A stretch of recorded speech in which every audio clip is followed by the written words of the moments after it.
if there was one lower than F, we'd aim for that. A. I'd give him about a D. A through F. I give him a good G. F. This is a clip from Fox News of different people rating Joe Biden's performance, and it's really, really amazing because if you'll notice, the one thing that Fox News is incapable of is thinking that people might be upset with Joe Biden from the position of the left. D plus. B minus. I'd say F. It's just about everything he touches goes wrong.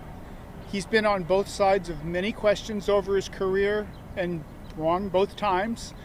I feel like a lot of the promises he made he hasn't fulfilled on, and just like I said, the country is still so divided. Well, he inherited a terrible situation, which was disastrous, and I think that he's weaved through it quite well. I think that are being mismanaged to a severe degree. We all need some improvement. We all need some assistance, some feedback, from the community, from the city, from the people.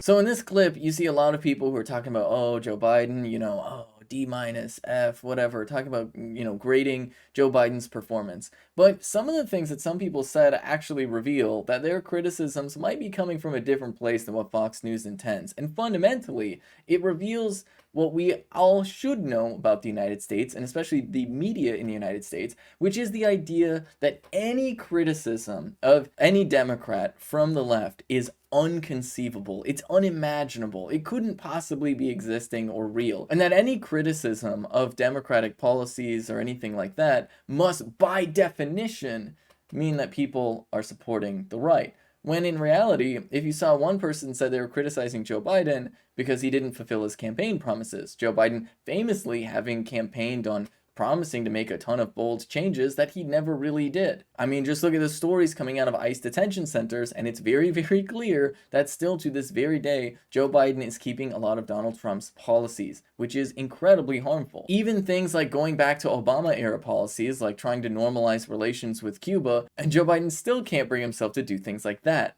despite being incredibly basic. And this is one of the big reasons why so many people are upset with politics in the United States, and why politician has become so synonymous with evil or liar or slimy, because at the end of the day, anything that actually would materially benefit working class people is seen as something that is just radical and out there. And if you criticize something like the Affordable Care Act, then people assume that you must be on the political right, despite the fact that most people's criticisms of the Affordable Care Act is because it is not a single-payer healthcare system. If you look at most people's complaints against Democrats in Democratic cities, you'll see that it's because those elected Democrats are not doing enough to do things like help homeless people or to have like real economic programs that benefit working class people, that they're not doing enough to address racial inequality, that they're doing too many things to support real estate developers and police department. Those are the major criticisms that exist against Democrats, and yet somehow when Fox News sees people criticizing Democrats, they'll say, ah, yes, those people must be Republican, despite the fact that the Republicans would actively make everything worse. And that's actually why you'll see Fox News with great regularity trying to criticize Joe Biden from the left. They will say things like, oh, Joe Biden's not doing enough for working class people. Look how many homeless people there are.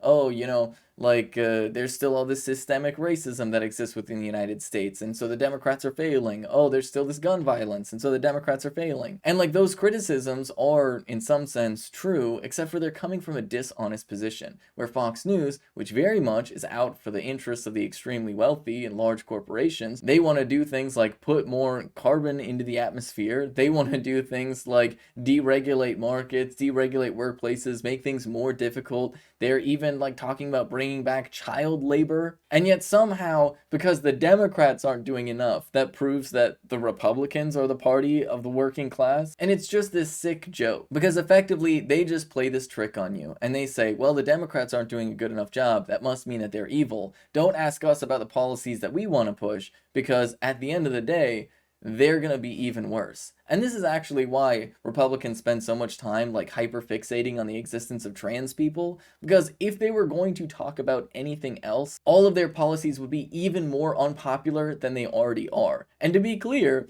Republicans hyperfixating on trans people is already deeply, deeply unpopular. I mean, quite literally, it is eroding support for the Republican Party right now, as we speak, as Republicans hyperfixate on trying to criminalize the existence of trans people. So it turns out that basically everything in the Republican agenda is deeply unpopular, except for, of course, the very few times that Republicans try to attack Democrats from the left, despite actually not having any of the policies or beliefs that somebody on the left would actually have. It is just this dishonest, shameless grift that Republicans have always been playing, which is why clips like this from Fox News are so funny. Regular working class people are generally not super happy with Joe Biden's presidency, because Joe Biden really is not doing enough to help people. But I think we all understand and know that Donald Trump would be even worse, because he was.